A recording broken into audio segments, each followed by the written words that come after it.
Ladies and gentlemen, I would like to welcome you to Storytelling with Dr. Sanjay. So I'm sitting right now, right here in Sheffield in the UK, and I would like to share a beautiful story with you, which I had heard as a child. This story is not an original by any means. I have not created it. You might have read about it, heard about it. Sometimes these stories are passed on generation to generation. So this is something which you will enjoy it either ways. So this is the story of the king and his 4 wives. Once upon a time, there was a very magnificent king. He ruled a kingdom somewhere in Asia, and he was very ambitious. He had a lot of vision. He wanted to capture the whole world under his kingdom. He was quite successful, I must say, because he had conquered land, he had amassed a lot of wealth, a lot of cattle, and there was a time when he was in his last battle that he wanted to capture the last piece of land that was left. In this battle, he was hurt pretty badly. So he was brought back to his kingdom on horseback. And when the horse reached the kingdom, his ministers took him off the horse and then took him into his palace. Seeing his health and his condition, the ministers recommended that it was time that the king would now step down and let his son take over as a new king. The suggestion was not bad at all, and the king pondered over it. But then he thought that this would mean that he would have to leave the kingdom and go into the forests and spend the rest of his days in meditation and in remembering God, and eventually meet his maker and join his afterlife. But he was very afraid to go alone, because all his life he had so much of attention from his countrymen, from his palace mates, from his wives, from everybody around him. They gave him so much importance that he wanted to make sure that he doesn't go alone in his afterlife. So he decides to go to his 4th wife, his 4th queen, because she was his absolute favorite. So he goes to his 4th queen's palace, and he speaks to her and says, "Queen, you know you're my most favorite queen of all the 4 queens that I have, and I've always looked after you. I've always given you the best of clothes. I've always given you the best of foods and lots of jewelry and everything. And I've kept you tip top, and I would really enjoy your company in the afterlife if you would like to join me. So please consider my invitation." The queen looks at him and she says, "No. Sorry, king, no." And she just walks away. So hearing this, the king's heart broke. But the king could not believe that his 4th queen, his most favorite queen, would let him off and just with a 2-word or 3-word sentence just walk away. He was heartbroken. He decided to go to his 3rd queen. His 3rd queen was his bride. He used to show her off to the kings of the neighboring kingdoms. She was extremely beautiful and wise. So he went up to her and said, "Queen, I would like you to join me in my afterlife. And I right now plan to take up hermitage, and I want to go into the jungles or the forests and spend my time in meditation to the Lord. Would you please join me in the afterlife?" She says, "Look, king," she's like, "King, I'm sorry.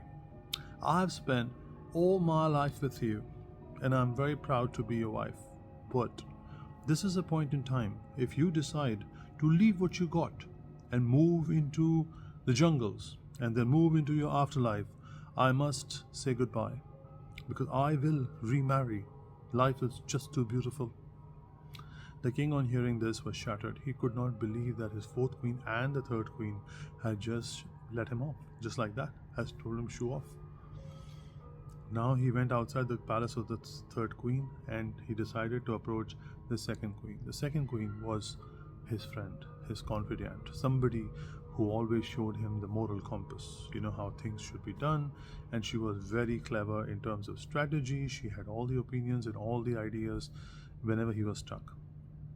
So he enters the palace of the 2nd queen, and he says, "My queen, I would like you to join me in my afterlife, because now time has come that I have to go into the forests and spend time in the worship of the Lord and eventually meet him." The 2nd queen looked at him and said, "Your Highness, I've always been your confidant, your friend. This is a moment in time where I must tell you that the farthest I can go with you was till here. Should you meet your maker, I promise you one thing. I will give you a royal cremation. But our journey ends here. I'm so sorry, my king. I'm always here for you. The king, on hearing this, was shocked because now this was his backup queen, somebody he knew would say yes to go with him to the afterlife. But unfortunately, this is how it turned out. So the king goes out of the palace. He holds his hand onto the pillar that holds the front of the palace, and then he's crying. He's bitterly weeping. At that point, he hears a very soft voice from the behind, which goes, "I will go with you, king. I've always loved you." The king looked behind and he noticed it was his first queen, the first wife. But she was very frail. She was not even dressed as a queen. She didn't have much of gold or jewelry ornamentation. He had never looked after her. He looked at the first queen and said, "I'm so sorry, my queen. I wish I had looked after you much better." Ladies and gentlemen, this story is not about the king, not about his 4 wives or the queens. This story actually is about all of us. If you think about it, we all have the proverbial 4 queens in our lives. The 4th queen is our body. Our body we look after very well, we dress it really well, we feed it the best. But when the time comes, the body cannot go with us. Our 3rd queen, the one we show off to all our friends and families, is our wealth, is what we possess, all our possessions. But unfortunately, just like the 3rd queen decided to remarry, our possessions also get passed on to other people. Either they will inherit it or they will fight for it. Our 2nd wife, the one who is our confidant, is our friends and our extended families. They love us very deeply. They always look for our best. But in all this, they cannot come with us beyond our grave. They will give us a royal cremation indeed, but that's pretty much it. But the one who will go with us, our first queen, the one who we don't look after, is our soul, is someone we don't look after as much, which we should. So ladies and gentlemen, let us enjoy what we have, our possessions, our friends, our families. Let us enjoy our body as much as we can, but also remember to feed our soul. I hope you've enjoyed the story. Thank you very much and have a good day.